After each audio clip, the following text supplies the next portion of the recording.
하면 짜잔. 짜잔. 오늘은 제목을 보셨나요? 오늘은 경제학 강의예요. 거룩한 경제학.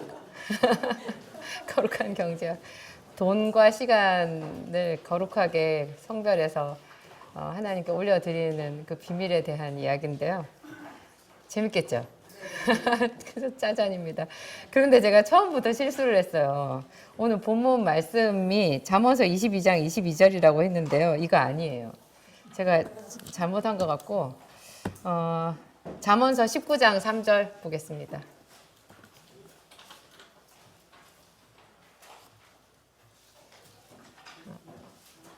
잠언서 19장 3절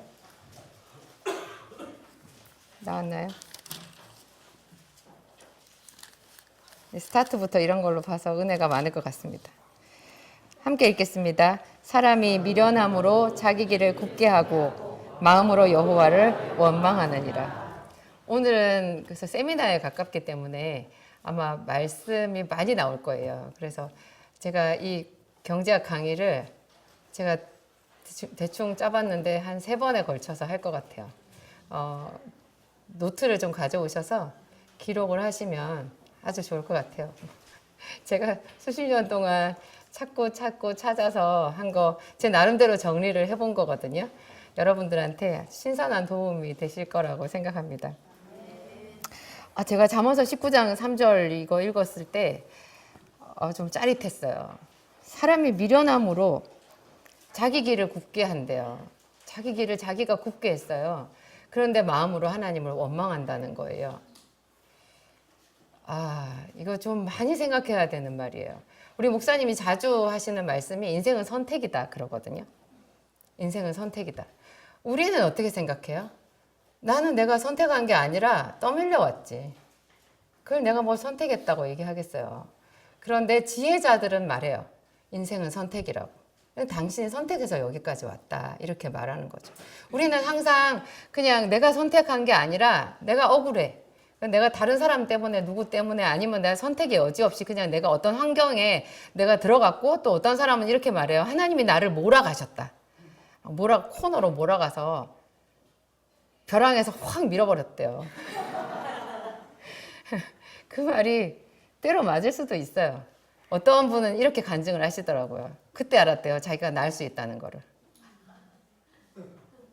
벼랑에서 확 밀어버렸는데 엄청 버둥거리다가 처음 알았다는 거예요. 자기한테 날개가 있다라는 것을. 그러니까 맞는 말일 수도 있긴 해요. 근데 보통 하나님은 하나님의 속성은요. 우리를 몰아가시지 않아요. 인도하세요. 인도하시고 내가 잘못된 선택을 해도 잘못된 선택 중에서 또 하나님의 그 인도하심을 구하고 하면 그곳에서도 길을 내시는 분이 하나님이시거든요. 근데 우리가 눈이 어둡기 때문에 그냥 항상 우리는 이스라엘 백성들 같이 원망이 훨씬 자연스러워요. 그냥 탄식이 자연스럽고 언제나 내 주변에는 나보다 훨씬 좋은 사람들이 항상 있어요. 언제나 비교해요. 그런데 우리가 비교를 하는 거를 자세히 그걸 들여다보잖아요. 그러면 항상 있잖아요. 어떤 거 한 가지 뭐 돈을 가지고 얘기하면 언제나 나보다 돈 많은 사람이랑 나랑 비교를 하고 공부를 얘기하면 나보다 공부를 잘하는 사람이랑 나랑 비교를 하고 뭐 남편을 잘 만났으면 그 사람이랑 나랑 비교를 하잖아요. 그 내가 한 사람을 두고 다 비교하지 않아요. 그때마다 그 부분에 최강자를 끌어와. 그래가지고 최강자를 끌어와서 하면 항상 나는 열등하잖아요. 그게 좀 이상한 거죠. 하나님이 보시기에는 하나님은 항상 길이 있잖아요. 오늘 우리 목사님 그 말씀 하셨죠. 하나님께는 언제나 길이 있어요. 하나님이 인생들을 이렇게 가만히 봤을 때 참 안쓰러운 거예요. 쟤는 저기서 길이 없다고 생각하는구나. 저기 길이 있는데 길이 없다고 생각하는구나. 그러니까 미련한 거죠. 그래서 더 잘못된 선택을 해요. 또 잘못된 선택을 해요. 그래서 길이 점점 더 굽어져 들어가요. 그러면서 이제 마음으로 하나님을 원망하게 되는 거죠. 하나님은 그러시구나. 이제 이렇게 하나님은 왜 나만 갖고 그러시나. 이제 마음이 착한 사람들은 요셉처럼 그 마리아의 남편 요셉처럼 해요. 말없이 떠나요. 조용히 떠나요. 이제 못된 사람들은 뭐 하나님께 막 이렇게 반항하고 그렇게 하겠죠. 그렇지만 하여튼 하나님은 정말 이렇게 마음이 넓으시고 사랑이 많으시고 그런 것 같아요. 다니엘서 5장 25절에서 28절 한번 볼까요? 함께 읽겠습니다. 기록된 글자는 이것이니 곧 메네 메네 데겔 우바르시니라. 이 글을 해석하건대 메네는 하나님이 이미 왕의 나라의 시대를 세워서 그것을 끝나게 하셨다 하며, 데겔은 왕을 저울에 달아보니 부족함이 보였다 하며, 베레스는 왕의 나라가 나뉘어서 메대와 바사 사람에게 준바되었다 하미니이다 하니. 이게 무슨 장면인지 다 아시겠죠? 그쵸. 다니엘 시대에 그 왕 앞에서 왕이 막 희락을 벌이잖아요. 그런데 그때 그 왕이 교만해져가지고 예루살렘의 성전에서 가져온 그 성전 기물을 가지고 거기다가 술을 부어서 마시면서 막 그렇게 타락한 잔치를 벌이고 있었을 때 갑자기 왕의 맞은편 벽에 손이 나타나서 글을 쓴 거예요. 모든 사람에게 두려움이 임했어요. 그래서 어쩔 줄을 몰라 하는데 그 글을 해석하는 사람이 아무도 없었죠. 근데 그때 이제 그 다니엘이 그 왕 앞에 가서 글을 해석하는 장면이에요. 근데 저기서 메네메네 데겔 우바르신, 저기서 굉장히 중요한 말이 나오는 거예요. 왕을 저울에 달아봤대요. 그랬더니 그 왕이 근수가 모자랐다라는 거예요. 무슨 말이에요? 그 왕의 자리에 어울리지 않게 역량이 부족하다라는 거죠. 그래서 왕의 나라를 하나님이 다른 사람에게 주고 왕의 나라를 나뉘어 버렸다는 거예요. 이게 역사적으로 그쵸? 바벨론 제국이 그러니까 메대와 바사로 되는 거잖아요. 저기 또 확실한 서포트를 해주시는 분이 있어서 좋네요. 얼른 말이 안 나오는데 자꾸 나이 먹으니까 이렇게 돼요. 그런데요, 여러분 여기서 혹시 생각해 보셨어요? 하나님이 이 왕만 저울에 달아보실까요?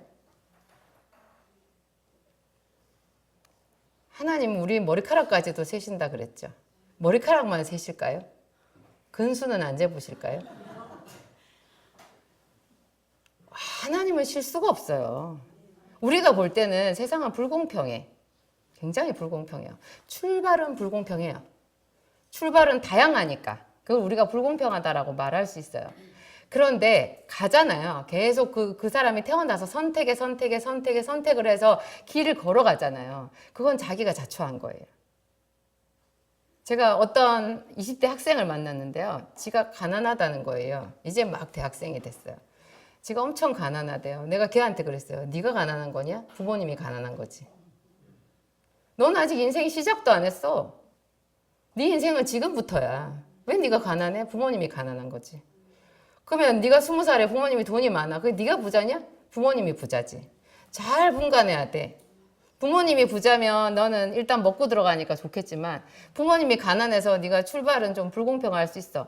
하지만 지금부터 사는 거, 그리고 20살까지 올 때 지가 벌써 지 인생 많이 살았잖아요. 너 학교 다닐 때 네가 부자가 될 만큼 그렇게 네 역량을 키우면서 살았냐? 부모님만 원망하고 살지 않았어? 그런 생각을 해야 되는 거예요. 언제까지 그런 사람들은 그렇게 생각하면 나중에 40이 되고 50이 되고 죽을 때까지도 자기가 가난한 부모 만나서 그렇다라고 생각해요. 근데 하나님은 우리 근수를 재본다니까요. 근데 하나님은 한 번 재고 끝나지 않아요. 어제 나와 오늘의 내가 다를 수 있잖아요. 오늘 성령 세례 받으면 당장 우리는 다른 사람이 돼요. 하나님이 갑자기 지혜를 주실 수 있어요. 느부갓네살 왕도 갑자기 지혜를 주셔가지고 제정신으로 돌아왔잖아요. 그럴 수 있어요. 갑자기 내 눈이 열리고 보지 못하던 세계가 보일 수 있어요. 그 하나님은 매 순간마다 그 사람의 근수를 재시는 거예요. 그래서 그 일정 시간이 돼서 걔가 정확하게 하나님이 봤을 때 실력이 되고 역량이 되면 벌써 다 문이 열려 있어요. 이거 생각하면 해볼 만하죠. 정말 인생은 정직해요. 다소 불공평한 것 같이 보일 수 있어요. 처음에 출발이 달라서. 그렇지만 더 자세히 더 크게 인생을 큰 눈으로 바라보면요. 하나님은 공평하세요. 그래서 우리는 정직하게 우리 자신의 모습을 바라보고 내가 매 순간, 매 시간 어떻게 활용하는지를 봐야 되는 거예요. 오늘 제가 경제학을 얘기를 했는데 이 기도학교에서 경제학이 무슨 상관이냐. 경제가요, 돈과 시간의 경제예요. 돈과 시간. 근데 이 돈과 시간 이것이요, 그대로 우리 기도 생활, 영적인 생활하고 직결돼 있어요. 많이. 여러분들 이렇게 얘기하잖아요. 나는 겉으로 가난해도 영적으로는 부자야. 그 사람 지금 영적으로 자기가 물질, 영적인 재산이 많다라고 말하는 거예요. 경제학을 말하고 있어요. 그죠? 자기가 가난한 거를 그렇게 합리화시키는 거죠. 그런데 자기가 왜 가난해요? 그냥 가난한 거예요. 그냥 가난한 거예요. 이것은 제가 더 담대하게 말할 수 있어요. 저는 제 삶을 대학교 1학년 때 하나님께 드렸어요. 그리고 매일같이 새벽기도 했어요. 정말 많은 시간 성경을 봤어요. 제가 부르짖어서 기도했어요. 그러는 시간을 몇 년을 지났잖아요. 그래서 또 전도사 남편을 만났어요. 그래서 둘 다 같이 얼마나 뜨겁게 하나님을 섬기고 계속해서 기도하고 틈만 나면 금식하고 이랬거든요. 그렇게 한 5년 지나면 우리 부자가 돼 있어야 되는 거 아니에요? 저도 제가 영적으로 부자인 줄 알았어요. 그런데 교회를 딱 개척하고 알게 됐어요. 우리가 가난하다라는 것을. 그냥 내가 있는 이 상황 그대로가 나의 영적인 상태도 그대로다라는 것을 받아들일 때 그 사람에게 소망이 있어요. 자기가 영적으로 부자다 피해가지 마세요. 영적으로 부자다 피해가는 순간 그 사람은 영원히 영적으로 부자가 될 기회를 잃어버려요. 그럼 물질적으로도 난 가난해도 참 하나님의 뜻대로 살고 나는 가난해도 착하게 잘 살았어 이렇게 생각하면 가난이 그냥 계속 그 사람과 같이 있어요. 하나님은 가난을 기뻐하시지 않아요. 하나님의 기뻐하시는 뜻은 부요예요. 하나님의 속성이 있는데요, 충만이거든요. 이 부자는 뭐가 부자냐면 많이 가져서 부자가 아니고요, 많이 흘려보내는 사람이 부자예요. 그럼 여러분이 정말로 영적으로 부자라면 많은 사람 전도하고 많은 사람들에게 선한 영향력을 미치고 많은 사람들을 주께로 돌아오게 하는 그런 뭔가가 있어야 돼요. 있으세요? 우리의 영적인 상태를 항상 바라보는 잣대는 사도행전이에요. 사도행전적인 교회가 돼야 돼요. 우리 자신의 모습 사도행전에 나오는 집사 같으세요, 여러분들? 그 7 집사, 빌립 집사가 어떻게 했어요? 사마리아 성에 가서 엄청났거든요. 엄청났거든요. 근데 항상 우리 평생에 우리의 어떤 선은 사도행전에 있어야 되는 거예요. 주의 종이든 평신도든. 그래야지 그게 우리가 하나님 앞에 소망이 있어요. 그렇게 더 간절한 마음으로 기도하죠. 내가 주의 종이 됐다고 부자, no. 전혀 그렇지 않아요. 제가 영어도 못하는데 영어를 하는 거예요.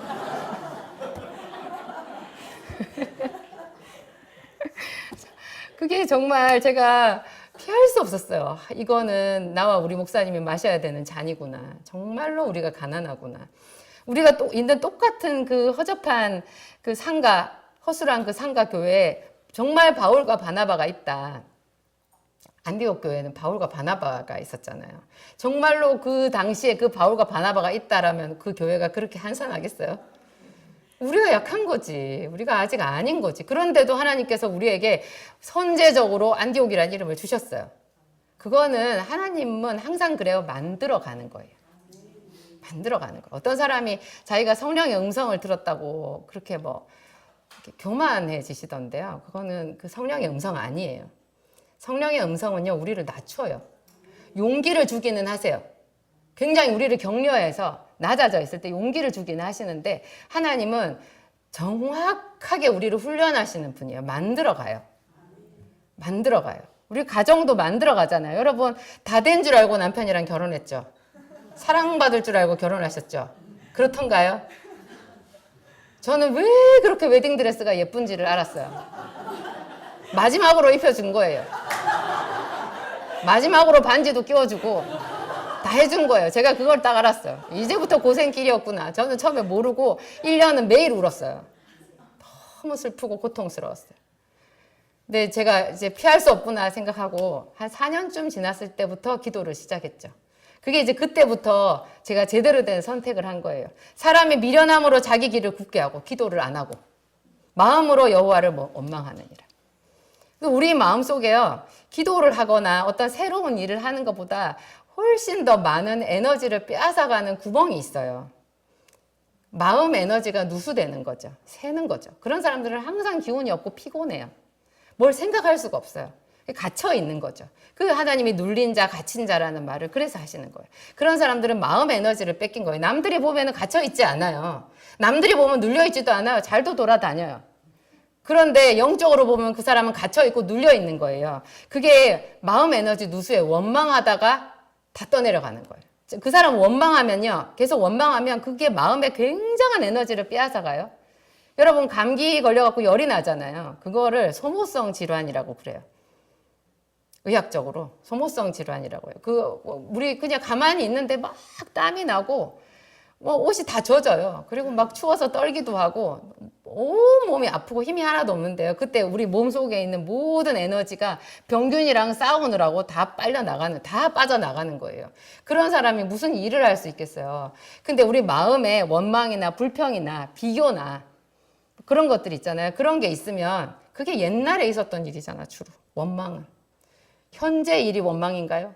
주로 원망은 다 과거에 있어요. 그 옛날 캐캐 묵은 거 20년, 30년 죽을 때까지 원망하다가 인생 끝나는 거예요.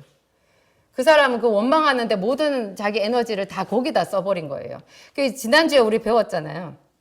야곱의 12아들들 중에서 10아들이 아버지가 요셉을 사랑하는 그것을 바라보고 그게 너무 서럽고 싫고 동생 보면 화가 나고 이래가지고 자기 꿈이 없었다고. 하나님이, 이스라엘의 하나님, 자기 아버지, 할아버지 하나님이 계시잖아요. 그 하나님이 자기를 그냥 태어나게 하실 리가 없다라는 생각을 전혀 할 수가 없었어요. 전혀. 만약에 했더라면 정말 역사가 바뀌었을 거예요. 그럼에도 불구하고 하나님은 선한 일을 하셨지만 우리는 완성된 성경을 보고 배우잖아요. 그러니까 우리는 좀 다르게 해보자고요. 반전, 인생의 반전. 그죠? 쟤는 저래가지고 그래 이제 평생 원망하고 살겠네. 우리 뻔하잖아요. 우리 뻔한 드라마 좋아하세요? 뻔한 드라마. 나쁜 애는 계속 나빠. 착한 애는 정말 진절이 나게 착해. 맨날 당해. 그거 보고 있으면 속에 천불 나가지고요. 그런 드라마는 재미가 없어요. 근데 그런 드라마도 어떤 순간에 딱 반전이 되잖아. 그때부터 시청자들을 끌어와요. 그런데 여러분 아시죠? 성경이 반전이라는 거. 하나님은 가난한 자를 부욕해 하시는 분이시고요. 높은 자를 거름더미에 낮추시는 분이에요. 그죠? 하나님은 어리석은 자에게 지혜를 주시는 분이시고 약한 자를 강하게 해주시는 그거 하나하나 보세요. 다 드라마지. 이 드라마 작가들이 하나님께 배운 거예요. 우리에게도 반전이 있어요. 우리는 죽을 때까지 반전이에요. 계속 반전. 저는 지금도 반전을 꿈꿔요. 제 인생에 큰 반전이 있었지만 앞으로 더 큰 반전이 있을 거라고 생각해요. 하나님께서 실시간으로 여러분의 무게를 재고 계시다라는 생각을 항상 하세요. 네, 무게가 좀 많이 나가야 돼요. 여자들은 체중계 올라가는 거 무섭죠? 근데 하나님의 체중계에는요, 근수가 나가야 됩니다. 네, 그래야지 문이 열려요. 그러면 이제 부요로 가는 길. 잠언서 25장 2절 한번 볼까요?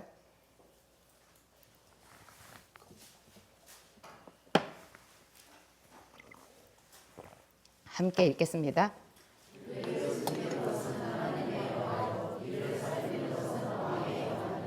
제가 참 좋아하는 구절이에요. 오늘은 거의 잠언서예요. 여러분 잠언서를 1장부터 31장까지 있잖아요. 외울 정도로 보세요. 한 구절 한 구절이 인생의 골든키예요.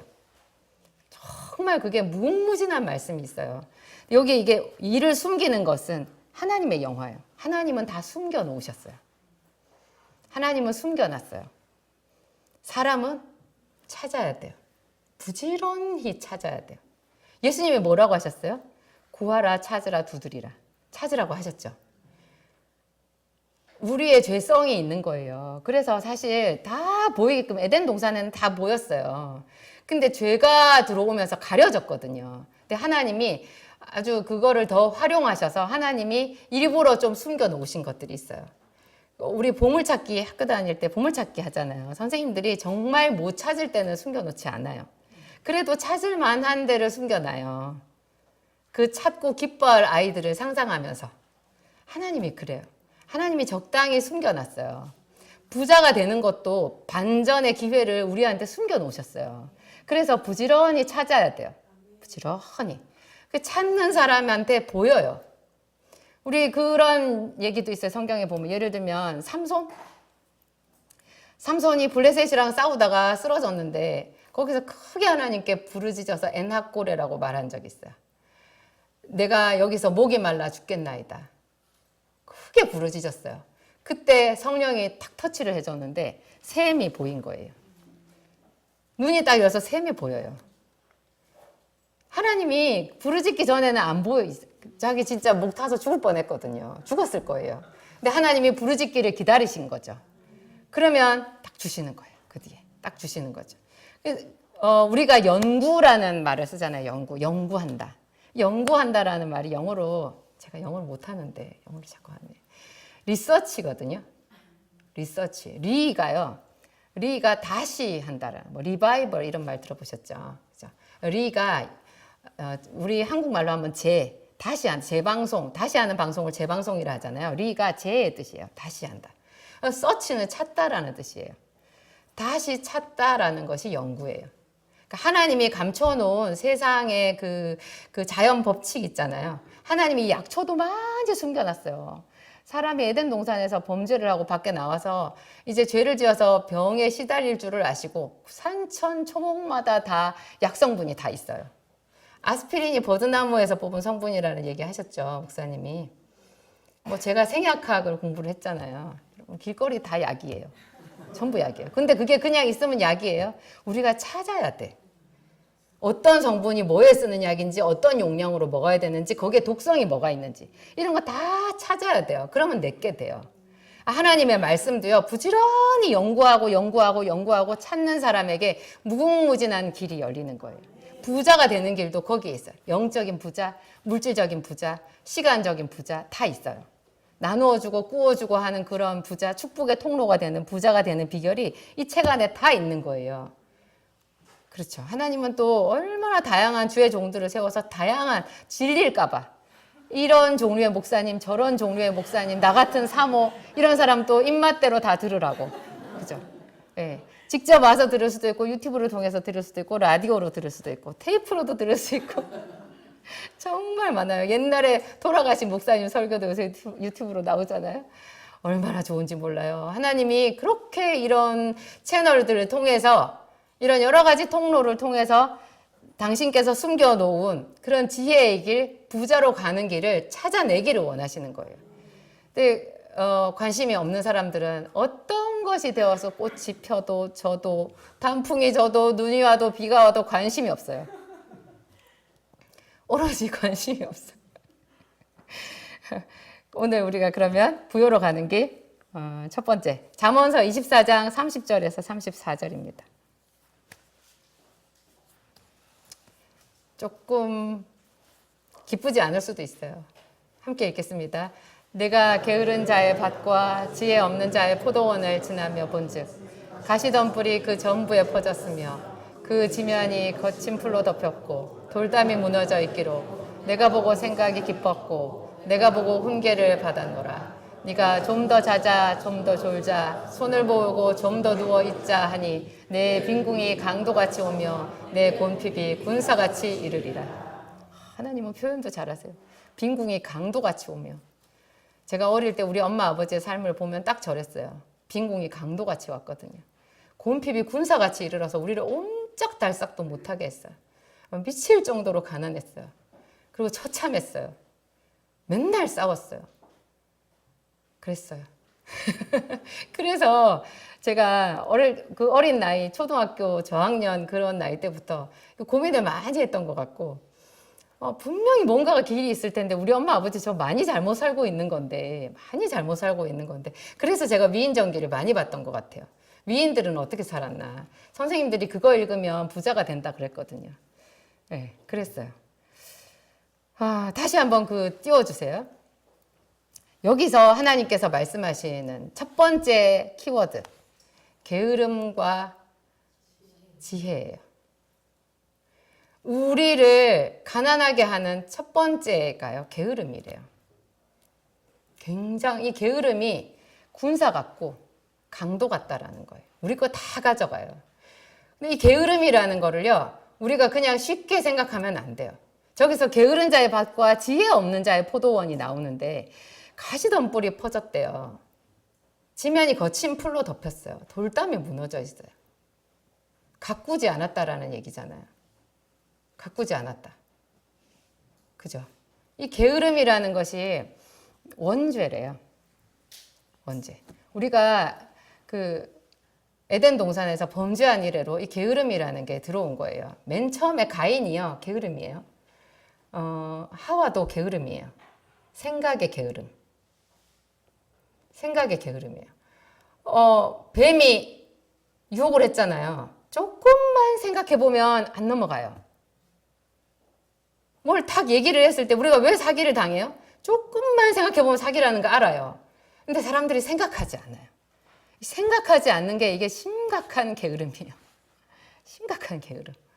생각하지 않는 거, 연구해보지 않는 것. 조금이라도 뭘 잘하려고 이게 진짜일까 아닐까, 이렇게 하나님이 주신 이성이 있잖아요. 하나님이 주신 말씀이 있고 이성이 있어요. 여기에서 생각하지 않는 거예요. 생각하지 않는 그 게으름이 엄청난 거죠. 가인도 생각하지 않은 거예요. 자기가 뭘 잘못했는지를 생각해 봐야죠. 그리고 하나님께 질문을 해봐야죠. 가인의 시대에는 우리 시대보다 훨씬 하나님의 음성이 잘 들린 것 같아요.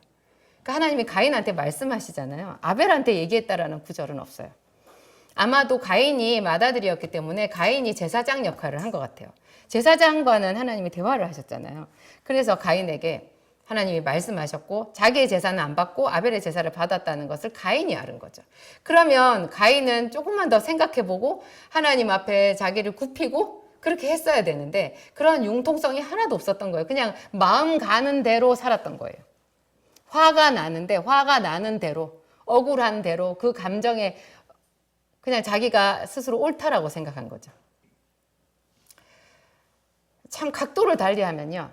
각도를 달리한 모든 사람들이 다 그 범죄자예요. 이렇게 일방적인 피해자는 없어요. 다 서로 주거니 받거니 하는 거더라고요, 결국은. 그러니까 억울하다 그 사람이 정말 많은 사람을 억울하게 한 사람이에요. 거절감에 시달리는 사람이요, 본래 남을 많이 거절해요. 눈도 안 마주쳐요. 남이 뭐 줘도 고마운 줄도 몰라요. 자기 마음속에 정말 큰 웅덩이가 있기 때문에 어떤 게 들어와도 감사를 잘 몰라요. 그렇죠. 근데 이게 하여튼 생각의 게으름. 그리고 가꾸지 않은 것. 여러분 자기가 있는 직장, 자기 집, 자기 방, 자기 책상 뭐 이런 거 있잖아요. 다 하나하나 저기서 말하는 포도원이고 밭이에요. 그게 어떻게 되어 있나를 잘 보셔야 돼요. 제가 식당 얘기를 자주 하는데 왜냐하면 우리 맨날 밥을 먹으니까 하루에 제가 출근할 때는 매일 하루에 한 끼는 나가서 사 먹거든요. 식당에 가면 오늘도 밥을 어디 가서 먹냐 고민이 커요. 근데 골목에 나가보면 전부 식당이거든요. 근데 내가 먹을 집은 없어요. 제가 입이 까다롭나요?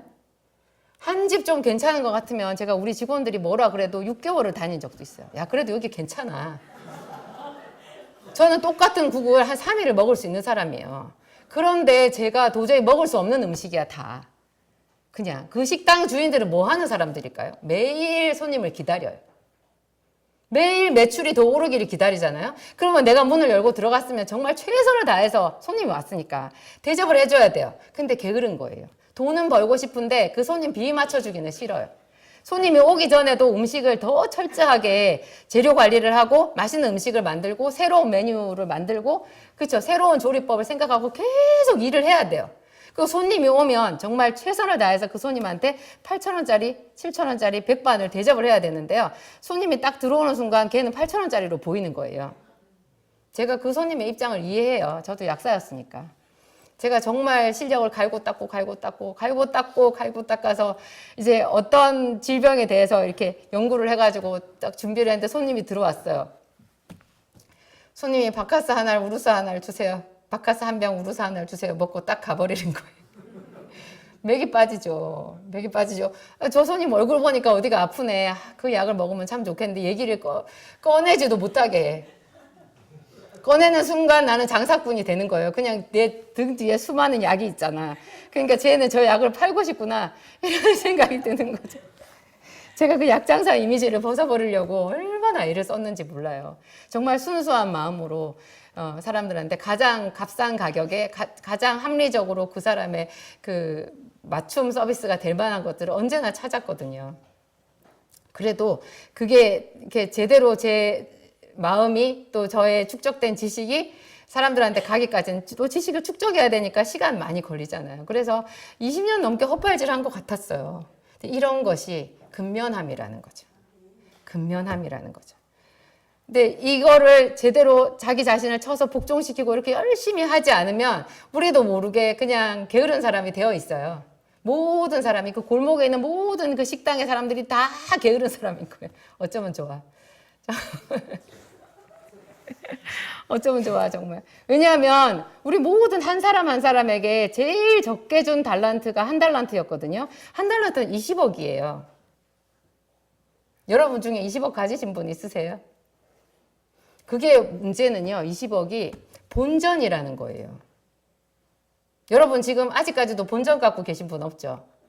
많이 살아왔으니까 본전을 굴렸을 거 아니야. 그죠? 하나님께서 주신 달란트를 활용했을 거 아니에요. 그런데도 아직도 20억이 안 돼 있으면 어떻게 되는 거예요? 이건 많이 잘못된 거예요. 이런 어떤 출발선상에서 이렇게 요 경제학 강의를 들으시면 돼요. 저는 누구도 판단하고 싶은 생각 없고요. 저는 굉장히 나이 많은 머리가 희끗희끗한 권사님이 우리 교회를 봐도 어린 새싹을 보듯이 봤어요. 제가 이런 생각을 갖고 있으니까. 그분 언제 인생의 반전이 일어날지 모르거든요. 그죠? KFC 가보세요. KFC 앞에 할아버지 동상서 있죠? 그분 할아버지 때 인생이 폈어요. 아무도 몰라요. 우리도 지금 다 하나님 앞에서 꿈나무예요. 이제라도 하나님께서 내 앞에 숨겨두신 뭔가를 찾아내셔야 되는 거예요. 그 첫 번째가 부지런하라는 거예요. 근면하라는 거예요. 정말 근면하게 내 주변을 가꿔라. 네 재능을 찾아내고 그것을 가꿔라. 네 방을 정리해라. 너희 가게를 깨끗하게 해라. 손님이 올 만반의 준비를 해라. 실력을 쌓아라. 이런 것들이 그 안에 다 들어가 있는 거죠. 잠언서 26장 13절에서 16절 보겠습니다.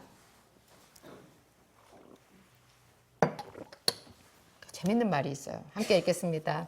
게으른 자는 길에 사자가 있다, 거리에 사자가 있다 하느니라. 문짝이 돌저기를 따라서 도는 것 같이 게으른 자는 침상에서 도느니라. 게으른 자는 그 손을 그릇에 넣고도 입으로 올리기를 괴로워하느니라. 게으른 자는 사리에 맞게 대답하는 일곱보다 자기를 지혜롭게 여기느니라. 어쩌면 좋아요. 지금 읽어도 저 문장은 저는 자유롭지 않아요. 부끄러워요. 안 부끄러우세요? 부끄러워야 맞는 거예요. 사리에 맞게 대답하는 일곱보다 자기를 지혜롭게 여기는 사람 투성이거든요. 온 세상은. 길에 앉아서 나무를 파는 이렇게 행상 좌판 있는 그런 그 할머니들 있잖아요. 그 할머니들이 자기 인생 철학이 제일 투철해요. 그런 분들은 대통령도 다 판단해요. 그분들 입으로 있잖아요. 모든 주변의 사람들 쟤는 뭐가 틀렸고 쟤는 뭐가 틀렸고 쟤는 뭐가 잘못됐고 다 알아요. 우리가 보면 그 할머니는 제일 가난하고 게다가 시간도 다 없어져서 시간적으로도 가장 가난한 분이잖아요. 어린 애들은 시간이라도 많지 시간적으로도 부자죠. 근데 나이 많으면 그 자체가 벌써 인생이 소모된 거예요. 가난한 거예요. 그런데도 그분들이 마음이 굉장히 높아요. 이게 나이 들수록 품위가 있는 사람은요, 남 이야기를 잘 들어요. 틀린 말하는 것 같아도 일단 들어요. 거기서 바로 반박하지 않아요. 그런데 저기서 말하는 게으른, 어리석은 자라고 얘기 안 했어요. 게으른 자는. 그게 놀랍죠. 게으른 자는 자기보다 지혜롭게 말하는 자 일곱보다 자기를 더 지혜롭게 여긴대요. 어리석은 자라고 하지 않았어요. 게으른 자가 그렇다는 거예요. 생각이 게으른 사람은요, 정말 자기 생각이 다 옳아요. 남 생각은 다 틀렸어요. 남 얘기 듣고 싶지 않아요. 하나님의 이야기들 듣고 싶겠어요? 그렇죠? 하나님도 세상을 불공평하게 다스린다고 불만이 가득할 수 있죠. 그렇죠. 하나님이 빈틈없이 내 무게를 재고 있다는 거 인정할 수 없죠. 분명히 저기서 말하는 게 게으른 자는 자기보다 지혜롭게 대답하는 자 7사람. 하나님이 7명을 그 사람한테 보낸 거예요. 깨달으라고. 야, 너 그렇게 해서 자꾸 안 되는 거야. 내가 너 보니까 그렇게 해서 너 또 실패해. 그래서 자꾸 7명을 보냈어. 근데 이 7명을 다 보내버린 거죠. 안 하는 거죠. 거절하는 거죠. 그 하나님의 경험담을 저기다 써놓으신 거예요. 사리에 맞게 대답하는 사람 7명을 하나님이 그 사람한테 보냈어요. 그런데 안 들은 거죠. 게으른 자의 속성은요, 굉장히 두려움이 많아요. 우리의 속성이 그래요. 욕심이 있는데 두려움이 많아. 둘 중에 하나만이라도 없으면 얼마나 좋겠어요. 욕심이 없든지 두려움이 없든지. 근데 욕심은 많은데 또 두려워. 주식 투자를 해보면 이 인간 이 생각의 밑바닥이 다 드러나요. 주식 투자를 해보면 딱 나와요. 제가 교회에 좀 도움이 될까 싶어가지고 제가 빚을 안 갚고 조금 돈이 생길 때마다 주식을 산 적이 있었어요. 여기 이 성전에 올 때 제가 그 주식 다 팔았거든요. 중도금을 내야 되는데 돈이 없는 거예요. 근데 그 주식이 그때 거의 30%가 날아가 있는 상태였어요. 제가 투자한 거에 30%가 날아가서 그 없는 돈 제가 해가지고 그 이자는 따로 다 쳐가면서 그거 융자금 안 받고 산 그 주식이 30% 40%인가 빠져 있었어요. 그거를 눈물을 흘리면서 팔았거든요. 그 달 말에 오르더라고요.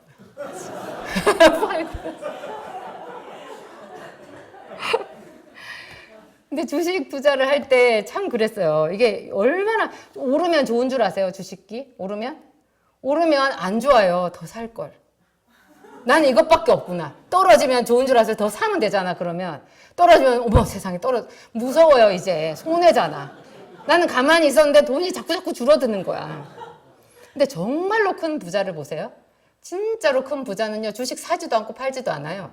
주식을 바닥에 깔고 앉아 있어요. 우리가 막 뉴스에 나와요. 아무개 그 주식 옛날에 이건희 회장 살아 있었을 때 이건희 회장 가지고 있는 소유 주식의 주가가 떨어져 가지고 돈 얼마가 사라졌다 그래요. 그러면 이건희 회장이 울었을까요? 가만히 있어요, 그냥. 나중에 그 주식이 또 올라요. 근데 우리는 그런 마음이 없는 거죠. 그렇게 큰 돈이 되면 그 사람 마음이 될까요? 안 그래요. 그거는 그분과 우리가 분량이 다른 거예요. 우리는 욕심도 많은데 두려움도 많아. 얼마나 두려움이 많냐면 길에 사자가 있다라고 말해요. 이게 무슨 뜻이겠어요? 무서워서 아무것도 못해요. 자기 남편 옴짝달싹 못하게 하는 여자들이 있어요. 물론 남편이 나가가지고 저질러갖고 많이 까먹죠. 근데 어떻게든지 여자들은 남편을 세워주는 게 사명이에요. 제가 남편을 세우는 걸 평생 사명으로 생각했듯이 모든 여자들은 남편을 세우는 것이 사명이에요. 근데 그 남편을 수족을 다 꽁꽁 묶어서 당신은 내가 시키는 거나 해. 이렇게 말하는 여자들이 있거든요. 두려움이에요. 근데 이게 게으르다고요. 게으름 때문에 두려워서 길에 사자가 있다라고 말하는 거예요. 근데 우리가 돈을 벌려면 길에 나가야 돼요. 길에 사자가 있어서 못 나가서 돈을 못 벌어요. 이 사람들이 어떻게 하느냐? 하나님이 참 비유도 기가 막히게 해요. 그 절 다시 띄워줘봐요. 세상에 문짝이 어디를 돈다고요? 돌저기를 따라 도는 것 같이 게으른 사람은 어떻게 한다고요? 침상에서 돈다고 그래요. 늘 있던 자리에만 있는 거예요. 꼭 저거를 이부자리에만 있는 걸로 생각하지 마세요. 새벽부터 일어나서 밤늦게까지 일하는 사람도 저기 들어갈 수 있어요. 왜냐하면 자기 일하는 것에 전혀 어떤 발전이 없거든. 생각에 발전이 없고 새로운 도전이 없고 하나님께 꿈꾸지도 않고 기도하지도 않으면 저기 똑같이 들어가는 거예요. 그러니까 기계적으로 모든 내가 잠자는 시간 빼고 다 일한다고 부지런한 거 아니에요. 하나님이 말하는 부지런함은 게으르지 않는 것은 훨씬 더 적극적인 의미예요. 다시 펴주세요. 제가 전에 한번 기도학교에서 나눴던 구절도 저기 있죠. 그릇을 손에 넣고도 입으로 올리기를 괴로워하느니라. 하나님이 그 사람한테 기회를 줬어요. 시도를 해보라고 딱 기회가 열렸어. 그게 그릇이에요. 근데 거기 넣어서 올리기만 해. 하나님이 보시기에는 넣어서 올리기만 하면 돼. 그런데 그걸 괴로워한다는 거예요. 근데 저건 좀 너무 심한 거 아니에요? 여러분 중에 그런 사람 있어요? 배가 부르겠지. 배가 불러서 잠깐 그릇에 손 넣고도 안 먹는 게 낫지 않을까? 그렇지만 저기서 말하는 건 그게 아닌 거예요. 하나님이 보시기에 모든 것을 성취하시는 하나님이 보시기에 봤을 때는 그것은 그릇이고 손 넣어서 집어 올리기만 하면 되는 거예요. 마치 그거예요. 베드로의 그물 생각해 보셨어요? 예수님이 밤새도록 갈릴리 바닷가에 그물을 내려 고기를 잡았는데 잡지를 못한 베드로한테 베드로의 배를 빌려서 말씀을 가르쳤어요. 모래사장에 있는 그 바닷가에 있는 많은 사람들한테 말씀을 가르쳤어요. 베드로는 묵묵히 그물을 이렇게 손질하면서 그 말씀을 그냥 듣고 있었겠죠. 이렇게 듣고 있었는데 갑자기 말씀이 끝난 다음에 예수님께서 베드로한테 주목하여 보시고 깊은 데로 가서 그물을 내려 고기를 잡으라. 이게 뭐예요? 그릇을 준 거예요. 나가서 잡는 행위가 뭐예요? 그릇에 손을 넣고 집어 올리는 행위죠. 그런데 우리 늘 설교 듣잖아요. 그거 쉽지 않다고. 알고 나면 쉬워요. 그게 그물이 찢어지게 잡힐 줄 알았으면 누가 안 나가겠어요? 나가지. 그런데 그런 가능성이라는 것이 우리 눈에 안 보이는 거죠.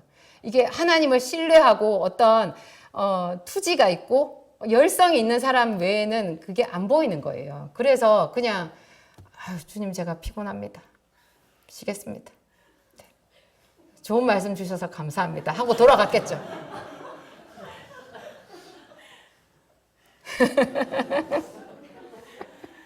정말 생각을 많이 해야 돼요. 그 다음 구절 볼까요? 그 다음에 잠언서 12장 27절. 이제 여기서 결론이 나와요. 함께 읽겠습니다. 게으른 자는 그 잡을 것도 사냥하지 아니하나니 사람의 부귀는 부지런한 것이니라.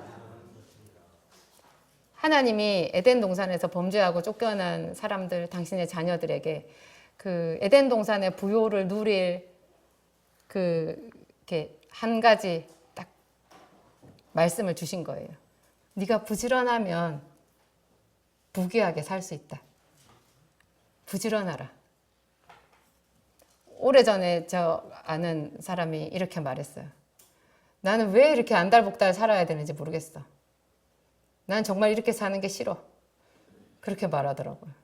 제가 그냥 눈만 꿈뻑꿈뻑 했어요. 안달복달 살기 싫다니. 저것이 무슨 말인가. 열심히 살아야지. 그건 너무나 당연하지. 금수저는 여러분 편할 것 같아요? 뭐 이건희 회장 아들, 딸로 태어나면 편할 것 같아요? 무서워요, 거기는. 옛날에 왕의 아들로 태어나면 왕의 수업을 받잖아요. 조선시대 왕의 아들, 왕의 세자, 다음 왕이 될 세자가 그 감당했던 왕의 수업을 누가 유튜브에 설명을 하더라고요. 완전히 살인적인 과정이었어요.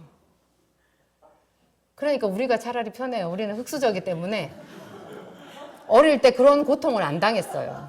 우리는 좀 방목이잖아요.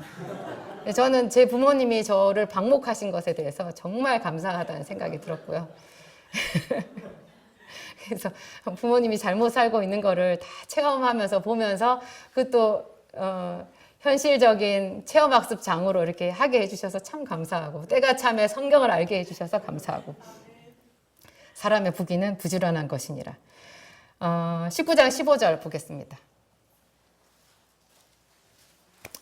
함께 읽겠습니다. 게으름이 사람으로 깊이 잠들게 하나니 태만한 사람은 줄일 것이니라.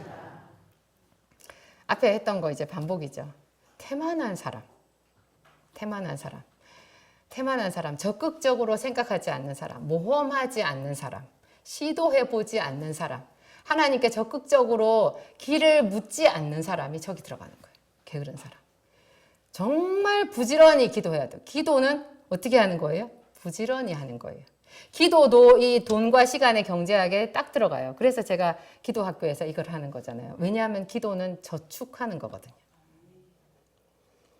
여러분 집을 살려면 돈을 모아야 집을 사죠. 하루 벌어서 집 사는 사람 있어요? 없어요. 게다가 내 생애 첫 집을 사는데 하루 벌어서 집 사는 거 그거는 있을 수가 없죠. 오래 시간 모아야 돼요. 잠깐 일해가지고 뭐 살 수 있는 거 있어요. 가벼운 거 연필 한 자로 뭐 그죠?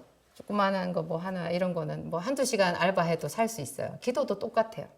화살기도 딱 해가지고 한 번만에 하나님이 들어주시는 것도 있어요. 그런데 하나님이 우리에게 원하시는 거는 계속해서 기도하라는 거예요. 계속해서 날마다 쉬지 않고 기도를 저축하라는 거예요. 그게 무슨 뜻이에요? 기도가 돈이라는 거죠. 기도는 정확하게 돈이에요. 하나님이 삭스로 쳐줘요. 근데 여러분, 하나님이 그냥 아무렇게나 기도해도 막 후하게 그냥 막 옅다 하면서 많이 쳐줄 것 같아요? 하나님은 제가 처음에 말했죠. 우리 근수를 잰다고. 여기서 이 많은 사람들이 예배해도 이 예배의 질은 우리 한 사람 한 사람마다 다 달라요. 목사님이라고 예배를 잘 드리는 거 아니에요. 평신도가 예배를 더 잘 드릴 수도 있어요. 그래서 하나님이 그러셨잖아요. 먼저 된 자로서 나중되고 나중된 자로서 먼저 될 자가 있느니라. 하나님은 항상 그래요. 하나님 나라에는요, 언제나 이렇게 치고 올라가는 것들이 있는 거예요. 그게 하나님의 속성이에요. 하나님은 충만하신 하나님이고 언제나 새로운 것을 추구하는 하나님이시고 하나님은 모험하는 하나님이시고 인내하고 참아주시지만 절대 함부로 아무렇게나 돈을 뿌리고 다니시는 분 아니에요.